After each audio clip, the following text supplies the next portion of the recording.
Well, hello, friends, neighbors, and happy Canada Day. Welcome down to the Nook. As any good Canadian, outside, and then the rain happened, and I thought, well, why don't I come inside and shoot some Canadian whiskeys and maybe create a bit of interest to go out and get a bottle yet to bring to wrap up the celebrations tonight. So I want to talk to you about three actually small craft whiskeys. First one I'm going to look at here is a Triticale whiskey out of Monashee Spirits. They're in Revelstoke, BC. Then we're going to go over to Vancouver. We're going to look at a single mount, a Rock mount. Smoke and Oak from Odd Society. That's out of Vancouver. And then I just opened, I haven't tried this one. It's Meeting Creek, but number 2 from, well, I'll say Troubled Monk, but they're, Grain Henge is the series or their whiskey. I put this bottle here just because if you're looking for Meeting Creek number 2, it'll look a lot more like this instead of a sample bottle. So, if you've got any unique or local Canadians, why don't you pour it around and sip along, or just stay to hear some of these thoughts in case you want to run out and get a bottle for tonight. 3, 4.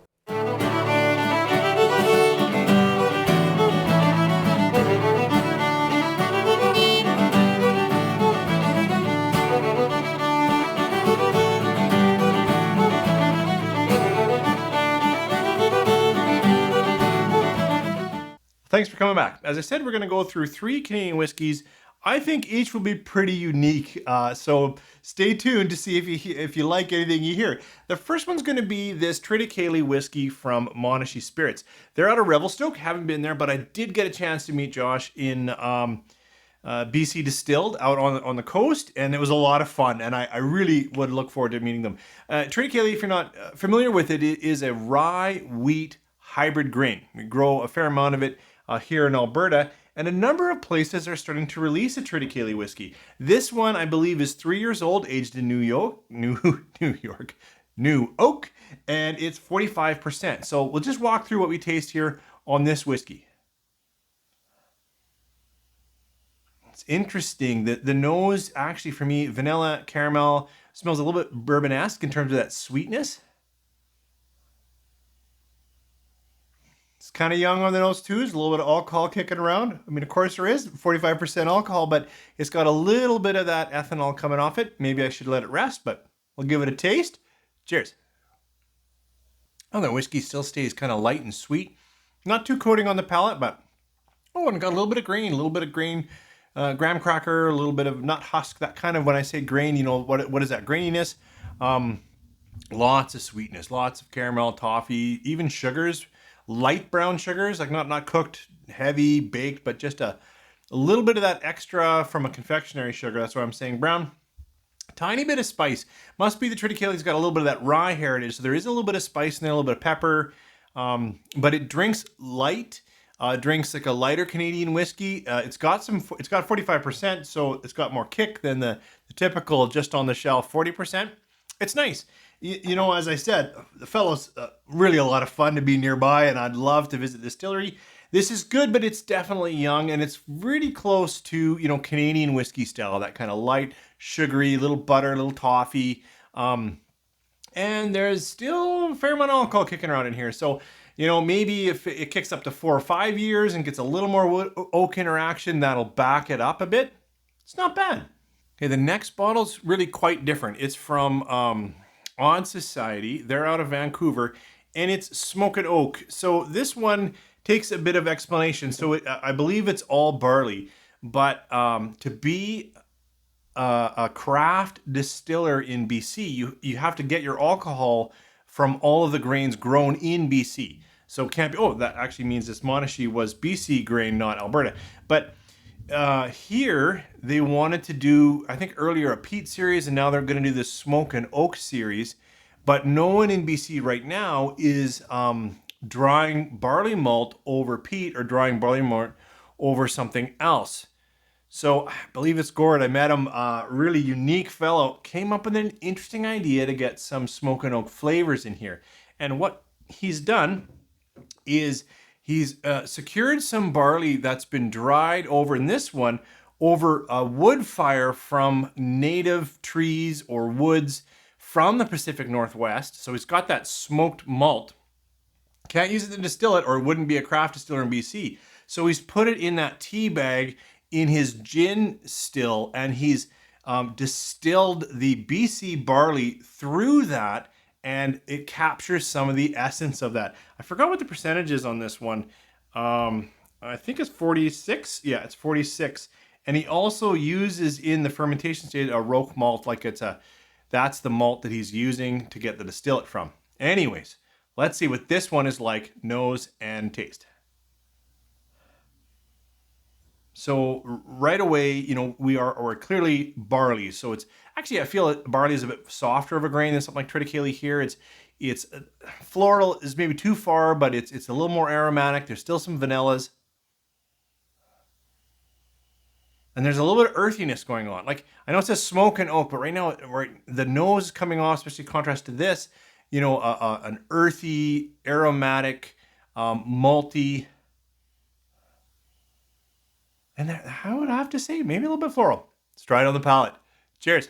That's really nice in the palate. Actually, a nice breadth of spicing, more malt character, malt sugars, a little bit of cream of wheat going on. I know there's no wheat at all. I'm just trying to give it a taste expression like that. Kind of fills your palate, chewy, creamy. But there's definitely now an oaky, little bit of campfire earthiness. It's not peat, but on the early finish into the palate, it's got some of what must be coming from that smoked tea bag of barley. Another sip. It's also a little young. It also is a little bit biting on the edges. Could go with spice, but it's kind of that alcohol bite. A little bit of burn down here. So the flavors on this are really unique. I want a little green tea, a little green wood. Maybe not green tea, but a little bit of green wood. Don't know how to explain that, but it got a little bit of, not quite pine, but something in that direction. Herbal, little herbal. Very interesting. So up front, floral, sweet, vanilla on the nose, and then creamy body. It was good. And then now it's gone into a little bit of, oak and slight herbal, maybe pine. And there is a smoke kind of ash, but that's on the back for me. Much more complicated whiskey, very unique, but also young. I've been looking forward to trying Meeting Creek #2 for a long time. I had a little sip of Meeting Creek #1, and then I have each of their next releases. This is Troubled Monk Distillery or Brewery, and the Granehenge series is their whiskey line. Elevator Road? No, Meeting Creek. Sorry, Meeting Creek is the name. They got a lot of names going on, but anyways, they have these cool looking bottles. They're out of here in Alberta. They're famous for their beer, and now they're making whiskey. The reason why I'm saying I've been looking forward to Meeting Creek #2 is Meeting Creek #1, I had a taste, really loved it, but never got a bottle. Meeting Creek #2, this sample was sent to me. I haven't tried it yet, but I believe it's single malt. I have to check. Yeah, 56.6%, which is why I put it last. Maybe should have put it after the smoke one. But I know it's #3 and #4 New Oak, but I believe there's some chocolate malt in the malt that's being used here. Let's try Meeting Creek #2 from Granehenge or Troubled Monk Brewery.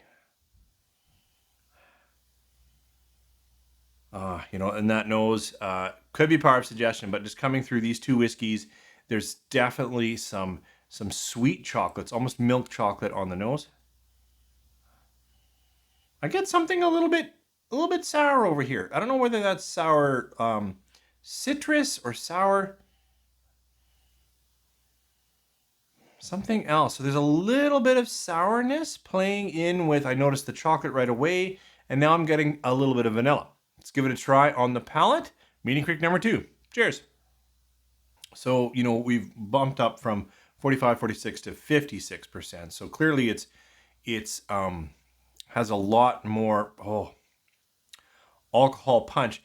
And that was, at first I was getting still a fair amount of this sourness that I don't know what to say. It's not bad, but it is interesting for me. And a little bit of chocolate and a little bit of cream and a little bit of graham cracker and a little bit of malt, sugar. But the finish now, I'm gonna have another sip. That is chocolate wafer. It's definitely chocolate. It's like a little darker now, a little more espresso dark chocolate, but for me, it's like those wafers that you put the cream in, and you make that log and you cut it.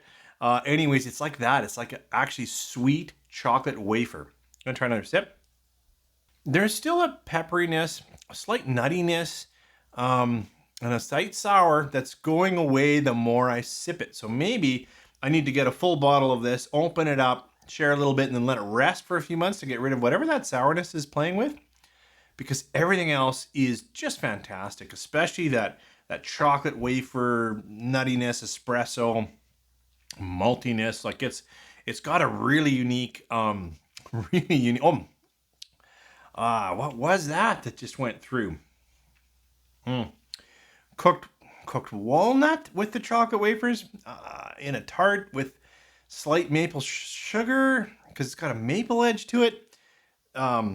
Very good, and as long as that sourness goes away with an open bottle in a few weeks, it's going to be a stellar favorite for me. Right now, first impressions, it's really good. So I wanted to pour some unique Canadian whiskeys. You know, we've got Revelstoke, Vancouver, Alberta.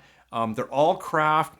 They're all young. It's funny. This Troubled one, not Troubled Monk, the Meeting Creek actually tastes the least young for me out of all of these. But they are all showing, you know, an interest in new grains, an interest in new techniques, and differences in malting that shows how the industry is really growing in Canada. I know most of the people that tune in here are international, and that's fantastic. And you can't seem to get, like, it's like our markets don't seem to put out these whiskeys beyond our borders. And it's too bad because a lot of what makes it internationally is big, high volume, low character whiskey. Thanks for tuning in though. And for all of us here in Canada, happy Canada Day. Hope you have friends, family, or even just a little time to celebrate. There's a lot of challenges going on. I work in an education sector, so I'm always dealing with parents. And I would say our communities have never been, well, in many years, more hard done by. Is that the right word? I mean, under stress, under financial stress, under political stress, under how to understand your neighbor stress. But I still believe we have some amazing things in Canada. The ability to talk with a variety of cultures and say, how can we get together and how can we live in this great place? Because it is a great place. Happy Canada Day, everyone. Thanks for tuning in.